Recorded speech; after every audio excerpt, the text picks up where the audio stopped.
찬양 하나 할까요? 아까 불렀던 찬양 가운데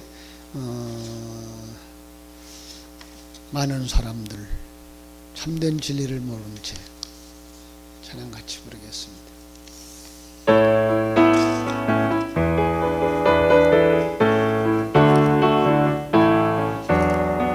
많은 사람들 참된 진리를 모른 채 주님 곁을 떠나가지만 내가 만난 주님은 참 사랑이었고 진리이고 소망이었소.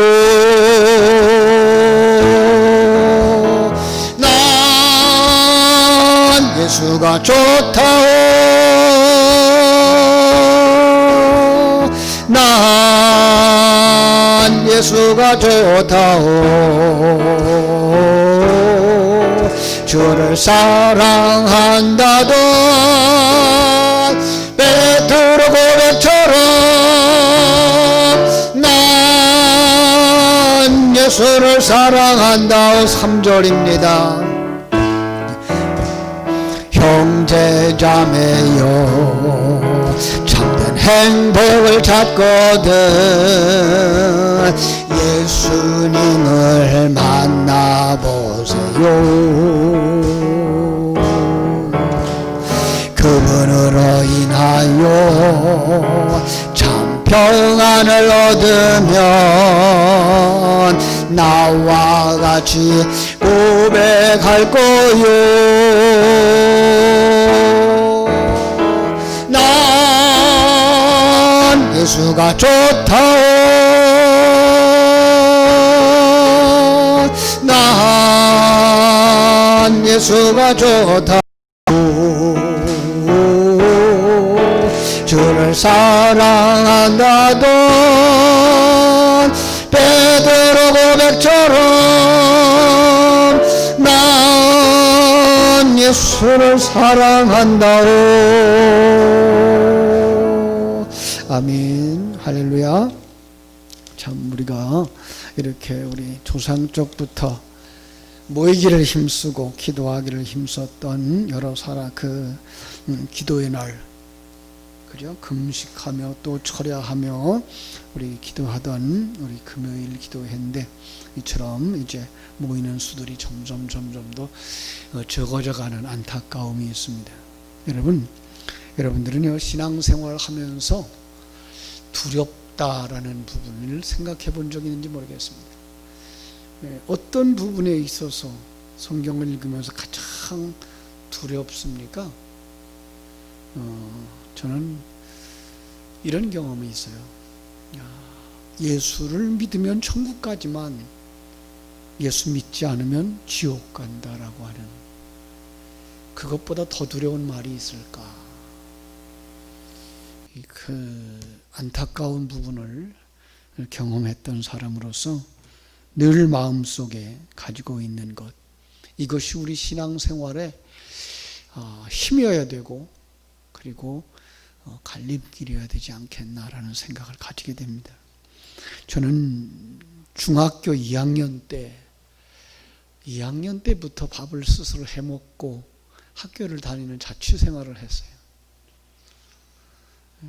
가정형편도 가정형편이지만 학교를 걸어서 집에서부터 다닐 수가 없는 장소였기 때문에 남의 집을 얻어서, 방을 얻어서, 근데 그 집 주인이 교회 권사님이셨어요. 권사님이시고 나보다 한 학년 위인 형이 하나 있었고 이제 한 학년 아래인 동생이 있어서 같이 어울려서 이제 교회를 처음 나가게 됐죠.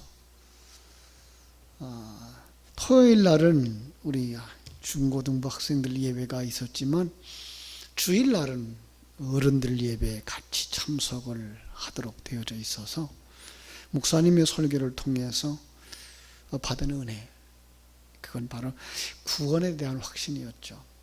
예수님을 영접한 사람, 예배를 드리는 사람, 마지막 날에 천국에 간다라는 거예요. 너무나 좋았죠. 아, 나는 천국에 가는구나. 그런데 걱정이 생겼어요.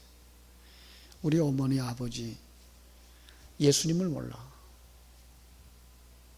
저는 고향이 강화도거든요. 강화도 섬 중에 섬. 동검도라고 하는 작은 섬, 어촌이죠. 주민들의 3분의 2가 배를 가진 사람들과 배를 타는 사람들, 어부들로 이루어진 농촌이기도 하고 어촌이기도 한 그런 동네. 우리 어머니 아버지는 거기서 우상 숭배를 하면서 사는, 그러니 예수를 모르죠. 그럼 지옥 가잖아요. 그때부터 걱정이 되어졌고 그때부터 기도하기 시작했어요. 하나님, 우리 아버지 예수 믿게 해주세요. 근데 그에 모일 때마다, 예배당에 나올 때마다 그 기도를 드렸어요. 집에서도 생각날 때마다 기도를 했고요. 강화도에는 그 만이산이라고 하는 산이 있죠. 전국체전 때마다 이제 봉화를 붙여내는 산인데, 그 바로 중턱에 그 강화도 감리교회 연회가 기도원을 지어놓고 1년에 한 차례씩 거기서 부흥회를 했어요. 여름 방학 때가 되면 이제 학생들대로 또 모이고 어른들대로 모여서 거기서 큰 솥들 걸어놓고 밥들 해 먹어가면서, 이제 그때 정말 밤중에 소나무 뽑아야 된다 그래가지고 정말 그러는 줄 알고 소나무 매달려서 기도했고, 그런데도 고향에 오면 겨울이 되고 정월달이 되어지면 토종비열을 본다. 우리 아버님이 그걸 잘했어요. 우리 어머님은 또 반무당이셨어요. 굿을 하고 날짜 잡고, 굿하면 굿의 절반을 우리 어머니가 다 하고, 다시 기도할 수밖에 없는, 저렇게 하다가 지옥 가면 어떡하나. 그런데 우리 동네는 섬 중에 섬이라서 교회가 없잖아요. 교회 가려고 그러면 배를 타고 육지로 나가야 되고, 육지도 아닌 강화도라고 하는 섬으로 들어가야 되고, 거기서 또 한 30분 걸어가야만 지금도 거기에 있습니다만 선두교회라고 하는 선두리에 있는 그 교회까지 가실 수가 있는 거죠. 그러니 일하시던 분들이 전혀 다른 삶을 살아갈 수 있다는 걸 생각지도 못하죠. 그러나 하나님 앞에 기도했어요. 하나님, 참으로 예수 믿게 해주세요. 그런데 하나님이 일하시더라고요. 인천에 기독병원이 있죠. 인천 기독병원에. 거기에 간호학교가 있어요. 간호학생들을 키우는데, 그 간호학생들 가운데 기독교인들 그룹들이 져가지고 섬마다 봉사를 하는데 우리 동네에 온 거야. 여름마다 와서 동네에 청소들 해주고 소독들 해주고, 또 아이들 모아서 이제 여름 성경학교를 한 거죠. 뭐 노래도 가르쳐주고 동화도 가르쳐주고 성경 이야기죠. 한 3년쯤 됐는데 기적이 일어나는데, 어떤 기적인가 하면 그 동네의 새마을 회장, 이장이 그 기독교 병원의 원장과 그 직원들을 함께 모아서 그 협의를 하는 가운데 이 동네를 발전시키기 위해서 이런 것들을 해주세요라고 하는 그 의견 가운데, 첫 번째가 이제 길이 안 좋아서 어려우니까 길을 좀 포장을 해달라, 곳곳에. 두 번째가 이제 수돗물이 좋지 않으니까 물탱크를 좀 만들어 달라. 그래서 그 동네에 물을 공급해 먹을 수 있게 해달라. 세 번째가 생각지도 못한 요구를 했어요. 교회를 세워달라. 배에 다니는 사람들이. 그게 협의가 되어졌어요. 그래서 이제 길 포장하는 공사들이 곳곳에 되어졌고, 그리고 이제 교회가 세워졌어요. 정말 조그마한 교회를 하나 지었어요. 블록으로. 거기에 정말 전도 잘하고 영적 싸움 많이 하는, 기도하는 여자 전도사님이 한 분 오셔서 거기서 한 3년, 그러니까 한 30명 정도 이렇게 모였어요. 지금도 이제 그분은 이제 여자 목사님이 되셨고 얼마 전까지도 이제 같이 교제를 했었는데 요즘은 그쵸, 제가 전화번호를 잊어버렸어요. 중국에 들어가 있는 동안에 이사를 하면서 우리 누님한테다가 전화번호를 줬다는데 우리 누님이 이 전화번호를 잃어버린 거예요. 그러니 제가 어떻게 찾아요? 찾을 수가 없는 거죠. 그런데 그 한 해 겨울에 부흥회를 하는데 그 부흥회 하는 시간에 마침 그 큰 동네에 우리 어머니 친척의 제사집이 있었던 거예요. 당시만 해도 제사는 12시에 드려요. 그죠? 이제 저녁 부흥회 하는 시간에 어머니 모시고 가다가 아직 시간도 멀었으니까 우리 저기 갔다 가자고. 서울에서 이야기 잘하는 아줌마가 왔는데 가서 얘기 좀 듣고 가자고.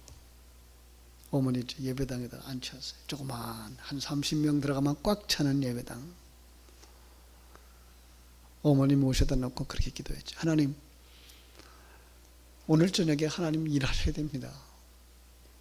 제가 어머니를 여기까지 모시고 온 건 난 다 했습니다. 어머니가 예수 믿고 안 믿고 하는 건 하나님 하실 일이니까 어머니 이 밤에 집에 돌아가시기 전에 하나님 일하십시오. 이 밤에 떠나면 언제 다시 여기 올지 예수 앞에 나올지 모릅니다. 근데 정말 놀라운 것은 그 밤에 일어났어요.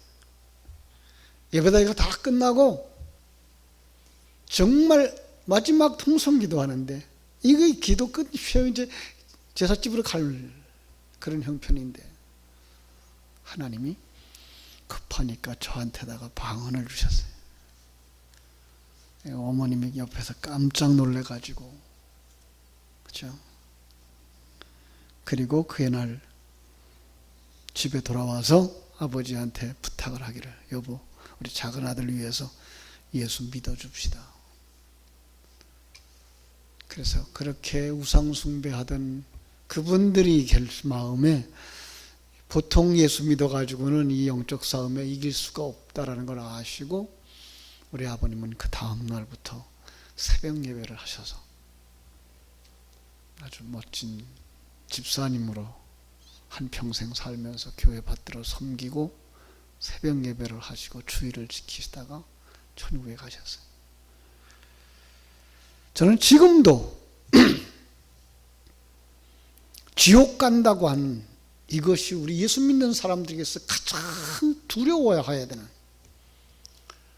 그리고 천국 간다고 하는 것이 우리 예수 믿는 사람들이 가장 자랑스러워하고 기뻐해야 할 일이라고 생각을 합니다. 여러분은 지금이라도 내 생명이 이 세상을 떠난다면 천국에 가실 믿음이 있습니까? 그 믿음이 있게 되기를 주의 이름으로 축원합니다. 오늘 말씀은 최후의 심판을 두려워하라라고 하는 아주 무서운 제목이죠. 그런데 오늘 본문에 나오는 서기관들과 바리새인들이 있었어요. 23절에 보니까 예수님이 그렇게 말씀하셔요. 화 있을진저 외식하는 서기관들과 바리새인들이여 너희가 박하와 회향과 근처에 11조는 들이되 율법에 더 중한 바 정의와 긍휼과 믿음은 버렸도다. 그러나 이것도 행하고 저것도 버리지 말아야 할지니라. 29절 화 있을진저 외식하는 서기관들과 바리새인들이요. 여기 그들을 뭐라 그래요? 외식하는 자들이라고 계속 탓하고 있는 거예요. 이 외식이라는 단어를 찾아보니까요, 연극 배우라는 뜻도 있고요, 가장하는 사람이라는 뜻도 있고요, 뭐뭐 인체하는 사람이라는 뜻도 있어요. 그러니까 하나님께서 보실 때 그들은 그 믿음이 진실한 믿음이 아닌 믿음이 있는 척하는 사람들이라고 하는 사실이죠. 여러분, 그런데요, 유대인들의 신앙생활하는 그 모습을 우리가 가만히 묵상해 보면 오늘 그들이 우리 한국에 와서 우리 같이 교회에 나오고 같이 그 생활하는 모습을 살펴본다 그러면 1등 신자예요. 그들은 11조 철저하게 했어요. 절기 철저하게 지켰죠. 율법 철저하게 지키죠. 외형적으로 보면 그들은 1등이에요.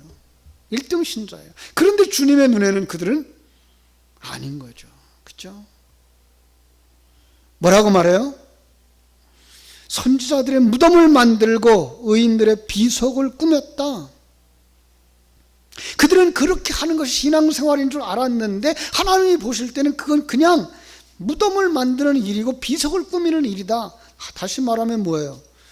자기 이름 내는 일을 하는 사람들이다라는 거예요. 여러분, 하나님이 원하는 것은 거듭남이죠. 하나님이 원하는 것은 하나님의 생명을 가지고 하나님을 알고 하나님의 계획과 하나님이 함께 하심과 하나님의 일하심을 아는 것, 그러므로 말미암아 하나님께 영광을 돌리는 것. 그런데 바리새인들과 서기관들은 그 내용, 그 진리를 모르고 추구하지도 않죠. 그들은 종교적인 의식과 행위, 율법을 하나하나 지키면서 그것으로 자랑하고 그것으로 다른 사람을 평가하고 심판하는 일을 했죠. 뿐만 아니라 그들의 사상과 행위, 율법적 요구는요, 사람들에게 인기가 좋았어요. 그래서 누룩처럼 번져나갈 수 있었어요.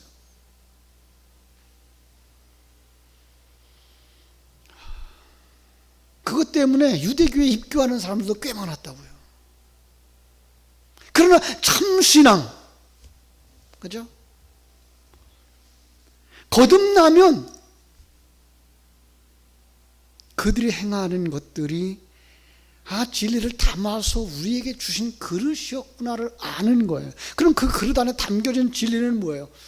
창조주 하나님을 아는 거. 내가 그 하나님의 은혜로 말미암아 구원받은 하나님의 백성이 되었다는 거.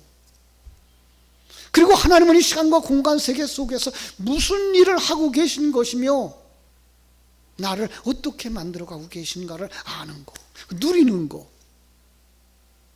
그 일이 내 안에서 일어나고 있다는 사실을 인정하는 거. 그죠? 그런데 그게 없는 거죠. 오늘날 우리의 신앙생활하는 모습을 가만히 이렇게 성경에 비춰볼 때 우리가 서기관들과 바리새인들 모습은 아닐까? 성도들 교회에 나와서 교회를 자기 자랑의 도구로 삼아요. 여러분, 그래서 큰 교회들 사람이 많이 모인대요. 내가 그 교회 다니는 사람이야.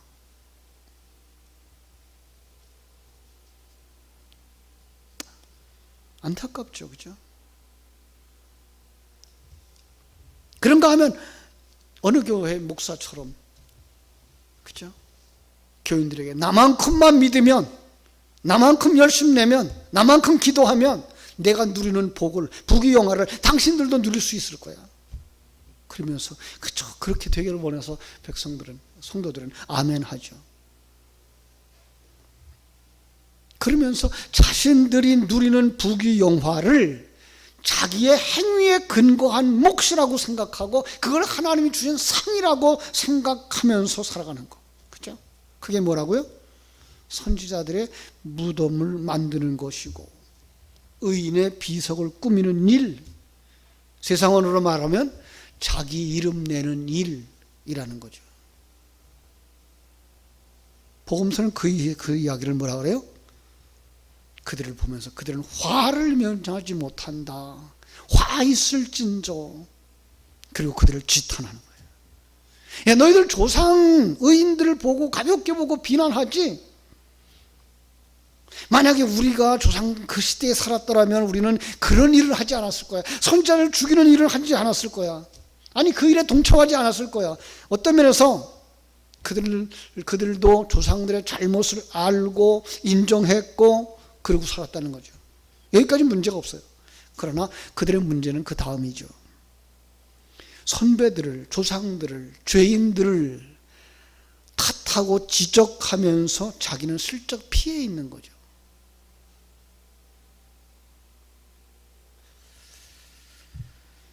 자신들 안에 존재하는 죄인 그 조상들과 동일한 죄를 보지 못하고 살아가는 인생들.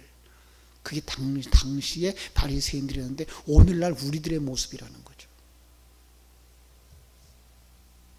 어떤 사람이 죄를 범하면 매스컴을 통해서 그냥 나팔을 불어대죠. 그죠? 그러면서 막 정말 그 사람 난도질을 하죠. 그러면서 자기는 슬쩍 피하죠. 난 저렇게 하지 않아서 난 참 괜찮은 사람이야. 난 저럴 정도까지는 죄를 짓지 않았어. 이러고 피해간다고. 바리새인들이 당시 그랬다고요. 근데 그들이 어떤 사람이었어요? 선지자들에게 돌을 던졌던 사람들. 예수를 십자가에 못 박는 사람들이 되고 말았잖아요. 그죠? 우리는 안 그런가요? 우리는 가룟유다한테다가 돈 던지죠. 본디오 빌라도에게 돌 던지죠.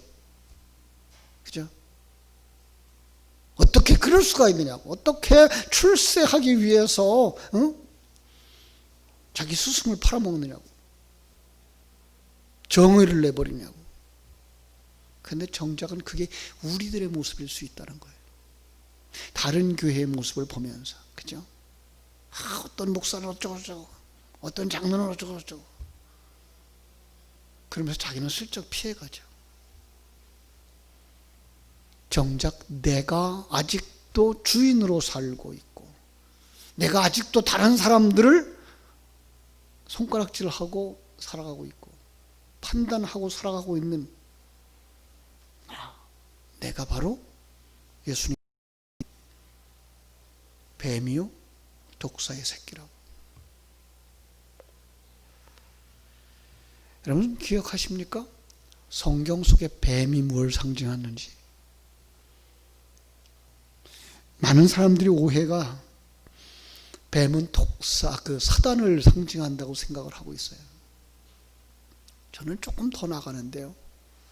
그건 왕권을 상징한다고 보거든요. 출애굽한 이스라엘 백성들에게 뱀 그러면 그들은 바로의 왕관에 있는 코브라를 띄워 올리는 거죠. 왕인 거예요. 그들의 사상 속에는. 그래서 하나님은 그 사상을 그대로 가지고 성경 속에다가 기록해서 너희들이 왕이 아니고 내가 왕이야를 계속 이야기해요. 그게 창세기 3장에 나오는 에덴 동산의 뱀으로부터 시작되는 거죠. 사단이 뭐라 그래요? 야, 너는 보이지 않는 하나님을 왜 왕으로 섬기려고 그래? 너 스스로 왕할 수 있잖아. 너 스스로 주인할 수 있잖아. 그런 동안에 내가 스스로 주인이 되어버린 거예요. 출애굽할 때 어떤 사건이 일어나죠? 모세의 지팡이가 변해서 뱀이 되어지는 사건. 그죠? 지팡이 뭘 상징해요? 말씀이죠. 그 말씀이 던져지면 뭐가 되는 거예요? 하나님이 왕으로 드러나는 거예요. 그러자 술사들이 뱀을 만들죠. 우리가 왕이야. 우리도 왕 될 수 있어. 모세의 지팡이가 된 뱀이 그들의 뱀을 삼켜버리고 말죠. 진정한 왕은 나야. 민수기에 가서, 그죠? 민수기 21장에서 보면 불뱀의 사건이 나와요. 그들이 광야에서 계속 불평하죠. 불평한다는 말은 뭐예요? 내 판단에 보니까 이건 좋은 일은 아니야. 내 판단을 보니까 이건 정말 하지 않았으면 좋겠어. 이건 뭐예요? 불평이에요. 왜요? 내 생각이 뭐예요? 내가 주인 된 거잖아요. 내가 왕 된 거잖아요. 하나님이 불뱀을 보내죠. 물어 죽게 만들죠. 그들이 회개하고 돌아오자 하나님이 뭐라 그래요? 놋뱀을 만들어 장대에 높이 매달아라. 나를 왕으로 섬겨라. 그러면 너희들이 낫는다. 그걸 그대로 신약성경 요한복음 3장 14절에서 가져오죠. 모세가 광야에서 뱀을 든 것 같이 인자도 들려야 하리니 나를 너희들도 왕으로 섬겨야 하리니 이거는 저를 믿는 자마다 멸망치 않고 영생을 얻게 하려 하십니다. 그래서 요한계시록에 가면은 이 뱀들이 다 무적행에 던져지죠. 옛뱀, 사단인 거죠. 왕들이 다 죽는 거예요. 그러니까 성경 속에 아주 큰 줄기가 하나 있는데 이게 왕의 싸움이에요. 인간의 왕됨과 하나님이 왕되심의 싸움. 우리 속에도 지금 싸움이 일어나고 있죠. 하나님이 왕이라고 인정을 하고 그 앞에 순종하려고 그러면 내 속에 언젠간 모르게, 언젠지도 모르게 불쑥불쑥 튀어올라오는 내가 주인 되어지고 싶은 마음, 내 생각대로 되어지는 것이 좋다고 생각하는 그 사고들, 그 세상 살아가는 사람들의 그 생태가 옳다라고 인정하는 세속적인 가치관이 내 속에 퍽퍽 올라오는.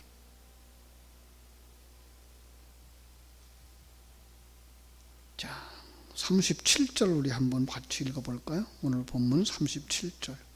예루살렘아 예루살렘아 선지자들을 죽이고 네게 파송된 자들을 돌로 치는 자요, 암탉이 그 새끼 날개 아래에 모음같이, 새끼를 날개 아래 모음과 같이 내가 네 자녀를 모으려 한 일이 몇 번이더냐. 그러나 너희가 원하지 아니하였도다. 여러분, 이 말씀을 들으면서 어떤 느낌이 느껴지나요? 안타까움. 하나님의 그 안타까움. 집을 떠난 탕자가 돌아오기를 기다리는 그 아버지의 안타까운 마음. 십자가에 못 박히면서 우리를 구원하고 싶은 그 주님의 안타까움. 에덴 동산에서 타락한 아담을 부르시던 그 안타까움. 아버지를 반역하고, 그죠? 다윗을 반역하고 자기 나라를 세우려고 했던 압살롬이 심판을 받고 죽자, 그 죽은 압살롬을 부르는 다윗의 그 안타까움. 그보다 더 많은 생각들, 더 많은 사건들 속에서 안타까움들. 여러분, 그게 우리 속에 느껴져야 되는 거죠. 내 형제가 지옥에 떨어지는 그 안타까움. 성도들이 정말 예배 자리에 나오지 못하고 있기 때문에 느끼는 그 안타까움. 이 느낌이 없다면 우리는 문둥병자일 수 있어요. 여러분, 문둥병자는요, 그냥 부정한 병이다, 저주받은 병이다, 그렇지 않아요. 감각이 없는 걸 드러내시기 위해서 하나님이 그대로 성경 속에 가져다 쓴 하나의 계시의 도구일 뿐이에요. 우리가 문둥병자인 거죠. 감각이 없어요.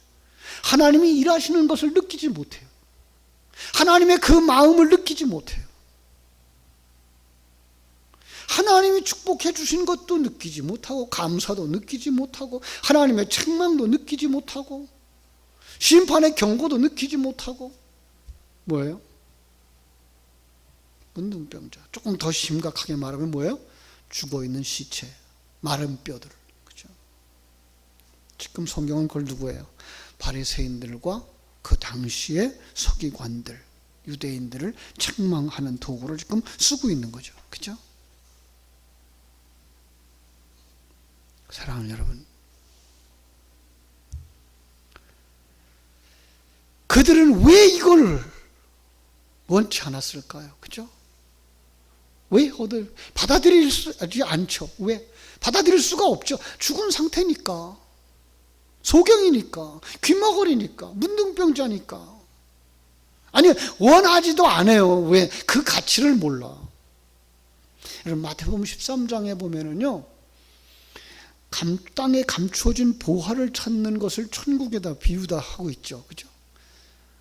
그 얘기를 조금만 할게요. 그 밭에 있는 보화를 발견했어요. 그냥 이게 너무나 가치 있는 건 줄 알아요. 그래서 그걸 땅에다 묻어두고 가서 자기 것을 다 팔아서 이 밭을 산 거예요. 여기서 우리에게 보여주려고 하는 건 뭘까요? 천국을 본 사람과 보지 못한 사람, 천국의 가치를 아는 사람과 모르는 사람의 차이인 거예요. 여러분, 그 밭주인은 왜 그걸 팔았겠어요? 그죠? 그 보물을 모르는 거예요. 그 보석의 가치를 모르고, 천국의 가치를 모르는 거예요. 우리는요, 천국의 가치를 알기 때문에 이 세상 것, 모든 내 것이라고 생각했던 그 모든 것들을 하나님 앞에 주고 그걸 천국을 갖겠다고 하는 거, 이게 거래예요. 이게 마태복음 13장 44절에 나오는 이야기예요. 그런데 그걸 싫은 거예요. 왜요? 가치를 모르니까. 내가 주인 되어지는 게 좋고 내가 조금 잘난 체 하는 게 낫지. 그냥 하나님의 자녀로 산다는 것, 십자가 지고 순종하면서 바보처럼 좀 모자라는 사람처럼 순종하며 사는 게 이게 싫은 거예요. 여러분, 어떤 설교가 사람들의 귀에 솔깃할까요? 여러분, 기도하십시오. 그럼 하나님 반드시 축복하실 것입니다. 반드시 응답하실 것입니다. 하나님 축복하셔서 형통하게 될 줄로 믿습니다. 그런 소리죠. 이스라엘 백성들이 광야길을 걸어가면서 먹었던 양식이 뭔지 아시죠? 만나죠. 그럼 만나가 뭘까요? 신약 성경에서 보면 예수의 살과 피예요. 예수의 살과 피를 먹으면 뭐가 될까요? 주님께서 얘기한 게 그대로 내 안에서 이루어져요. 자기 십자가를 지고 주님을 따라가는 삶을 살아가는 거예요. 자기 십자가 지면 뭐예요? 내가 강도였구나. 내가 반역자였구나. 그래서 거기서 내려가는 거예요. 그게 싫은 거예요. 그게 광야에서 그들이 만나에 대하여서 불평했던 이유인 거예요. 뭐 달라는 거예요? 애굽에서 먹던 양식 달라는 거예요. 그게 뭐예요? 너 잘났어. 넌 그러면 성공할 거야. 너 그건 네가 잘해서 된 거야. 긍정적 사고, 적극적 사고, 세상적인 출세하는 이야기. 그걸 좋아하는 거죠. 그들이 어떻게 됐죠? 광야에서 다 죽었어요. 그것 가지고는 천국 못 가는 거예요. 지금 우리 주님께서 이 성경 39절 통해서 우리에게 말씀하고 싶은 건 바로 그런 거예요. 37절을 통해서 우리에게 말씀하시는 거예요. 그 가치를 알아야 되는데 그게 우리의 마음대로 되는 게 아니에요. 믿음은 어디서 와요? 들음에서 와요. 진리를 들어야 돼요. 목사님, 성경에 어디 그런 얘기가 있어요? 여러분, 성경을 문자적으로 읽어가지고 그걸 찾을 수가 없어요. 왜냐하면 성경을 그릇으로 주셨기 때문에 그래요.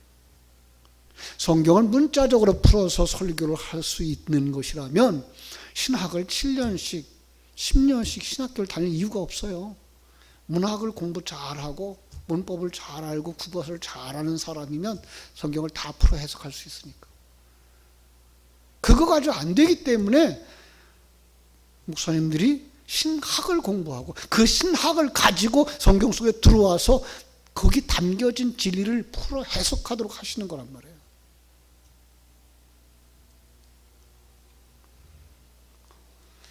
참, 그래서 39절에 이렇게 얘기하죠. 내가 너희에게 이르노니 이제부터 너희는 찬송하리로다. 주의 이름으로 오시는 이여 할 때까지 나를 보지 못하리라 하시니라. 하나님은 그들에게 증거를 주시겠다는 거예요. 너의 집 성전이란 이름을 가진 신전은 버림을 받아 황폐해질 것이다. 사실 예루살렘 성전은 주후 70년에 티토스에 의해서 황폐화되죠.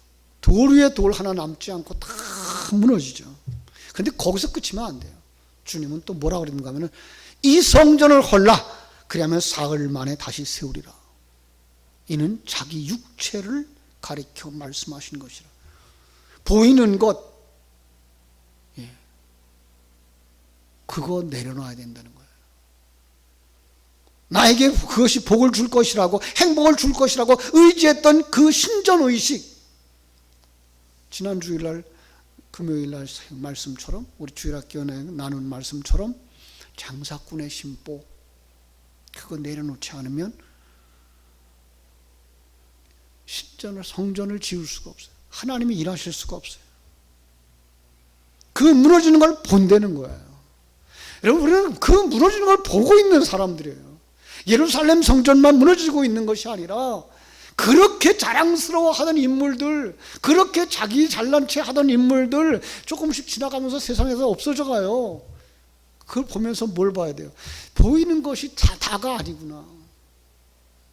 우리도 잠깐 후면 이 세상 떠나서 다른 나라에 가야 되는구나. 그 사건을 통해서 보여주는 게 뭐예요? 제가 늘 얘기하는 출애굽기 6장 7절 말씀이잖아요. 그 사건을 통해서 내가 너희의 하나님 된 것과 너희는 내 백성이 된 것을 알게 하려 함이니라. 여러분, 우리가 정말 그 속에서 하나님이 우리를 하나님의 백성 만들고 계신 것을 볼 수 있는 사람들이 되어져야 되는 거죠. 그래서 39절을 다시 의역하면 이렇게 말할 수 있어요. 그때에 내가 단언하노니 보지 못하는 자, 깨닫지 못하는 자라는 것을 찬송하고 주 이름을 부를 때까지. 무슨 뜻이냐면요, 하나님의 은혜를 입어서 하나님을 알게 되고 주님을 알게 되고 찬송하게 되기까지는 너희들은 보지 못하는 자, 깨닫지 못하는 자였다는 것을 알게 될 거다라는 거예요. 은혜 받고 나야만, 내가 바리새인이었구나, 내가 예수님을 십자가에 못 박는 사람이었구나, 내가 하나님 나라에 대적하는 자였구나를 알게 된다는 거예요. 그죠? 그러지 못하면 어떻게 될까요? 지옥에 떨어지는 거죠. 거듭나지 못하면 지옥에 가는 거예요. 여러분, 그 지옥에 가지 않도록, 지옥에 가지 않아야 된다는 사실, 어떻게 해서라도, 몸부림쳐서라도, 그죠? 우리는 하나님의 은혜 가운데 거해야 되고, 하나님 앞에 은혜를 구하는 자리로 나가야 되고, 하나님의 생명과 하나님의 그 관점과 하나님의 가치관, 그리고 하나님의 그 감각들을 누리면서 살아갈 때 우리는 여기서도 천국을 누릴 수 있고, 우리의 상황 속에서 천국을 누리게 될 줄로 믿습니다. 여러분, 지옥은 어떤 곳이라고 생각하나요? 많은 사람들이 내가 본 천국, 내가 본 지옥을 이야기를 합니다. 그건 그 사람에게 하나님이 지옥은 이런 곳이야, 가면 안 돼, 보여주신 거예요. 신학적으로는 맞질 않아요. 성경적으로는 맞질 않아요. 그런데 그 사람에게는 그가 가지고 있는 신학사상, 그가 가지고 있는 그 사고로 말미암아서는 지옥은 안 돼, 천국 가야 돼를 철저하게 깨닫도록 주신 경고를 맞는 거예요. 거기는요, 하나님이 없는 곳이에요. 아니, 그들이 생각하기를 하나님이 없다고 생각하는 곳이에요. 하나님이 안 계신 곳은 없어요. 지옥이라도 거기는 하나님은 계시는 거죠. 거기 하나님의 영역을 피해서 갈 수 있는 곳은 아니니까. 그런데 스스로 여기기를 뭐예요? 그걸 하나님 없다고 생각하는 거예요. 그리고 하나님이 없으면 어떻게 돼요? 내 인생 내가 책임져야 된다고 생각하는 곳이에요. 남의 것을 착취하고 남을 밟고라도 남의 위에 서야 된다고 생각하는 거예요. 법은 힘 있는 자들을 옹호하기 위해 존재하는 거예요. 거기 법을 집행하는 자가 없어요. 어떻게 될까요? 아비규환이죠. 살육의 현장이죠. 치고받고 심판의 불이 끊이지 않는 곳. 그래서 유황불이 끊이지 않는 곳이라고 말하고 있는 거예요. 요즘도 우리 가끔 보잖아요. 그죠? 이번에 미국에서 폭동들이 일어난, 흑인의 폭동들, 시작이 어떻게 되어졌든 그들이 하는 짓들 보잖아요. 막 부수고 뺏어가고, 그죠? 힘만 있으면 약자들을 얼마든지 탈취했다고 생각할 수 있는 거예요. 거기가 어디예요? 지옥인 거죠. 이번에 중국과 인도 사이에 또 군인들의 그 싸움, 얼마나 잔인하고 얼마나 무서웠는지 몰라요. 우리가 경험했던, 그죠? 5.18 그 항쟁, 그죠? 이 모든 것들이 정말 법이 없는 곳이에요. 아니, 법보다 뭐가 앞서요? 주먹이 앞서는 세계예요. 거기가 지옥인 거죠. 그죠? 사람을 사람으로 보지 않고 내가 살기 위해서 너를 죽이는. 근데 그 싸움이 며칠로 끝나는 게 아니에요. 어느 정도 지나가면 휴전이 있는 게 아니에요. 영원토록 지속되는 거예요. 어떨까요? 어떨까요? 그리고 거기서 죽는 걸로 끝날 수도 없어요. 나도 죽을 수도 없는 거예요. 그게 얼마나 고통스러울까요? 그죠? 여러분, 그곳에 가지 말아야죠. 그곳에 가는 것이 얼마나 두려운 것인지, 우리가 정말 두려워해야 될 것, 거긴 가지 말아야 된다는 거죠. 그죠? 그러려면 어떻게 돼요? 예수 믿어야 되죠. 예수 믿어야 되는데 잘 믿어야 돼요. 일반 종교적인 색채를 가지고서 믿지 말자고요. 요즘 들어서 평준화법 그래가지고 지금 교회에서도 예수밖에 구원이 없다 그러면은 붙잡혀가는 시대가 된다고 그러니까 이게 참 딱한 시대가 되어 갑니다만은, 그래서 우리는 신앙을 지켜야 되는, 그죠? 정말로 하나님 주신 그 생명 때문에 가지는 그 관점, 그 가치관, 그리고 그 하나님이 멀리 떠나 계신 분이 아니고 어쩌다가 내게 가까이 오는 분이 아니라 나와 함께 하고 있다는 사실을 느낄 수 있고 누릴 수 있도록 우리 하나님 앞에 더 가까이 나가서 그 감각을 살려야 된다고요. 그 믿음을 살려야 된다고요. 그리고 나를 재창조해서 완성되어질 때 이 시간과 공간 세계를 넘어선 영적 세계로 우리를 인도하신다는 사실을 분명하게 아는 그 신앙, 그러기 위해서 여러분 더 많이 기도하시고 더 말씀을 깊이 묵상하시고 그 받은 바 귀한 진리를 되새김질함으로 말미암아, 우리가 잠꼬대를 해도 한국말로 하죠. 그죠? 우리는 뭐예요? 태어날 적부터 한국말을 습관화해오고 습관하고 반복했기 때문에 그게 가능한 거잖아요. 영적 세계다 그렇게 반복해지면 그렇게 가능해진다는 거예요. 그래야 누려져요. 그래야 평안을 누릴 수 있고요. 그래야 하나님이 함께 하심을 맛보아 알 수 있고요. 그래야 형제를 사랑할 수 있고 용서할 수 있고요. 함께 하나님의 나라를 세워갈 수 있게 되는 것입니다. 그러지 못하게 만드는 것, 두려워해야 되는 겁니다. 이 저녁 정말 우리가 나는 다시 한번 깊이 생각해 봅시다. 나는 천국을 자랑스러워하는가? 나는 지옥을 두려워하는가? 지옥 간다고 하는 것을 정말 두려워하는가?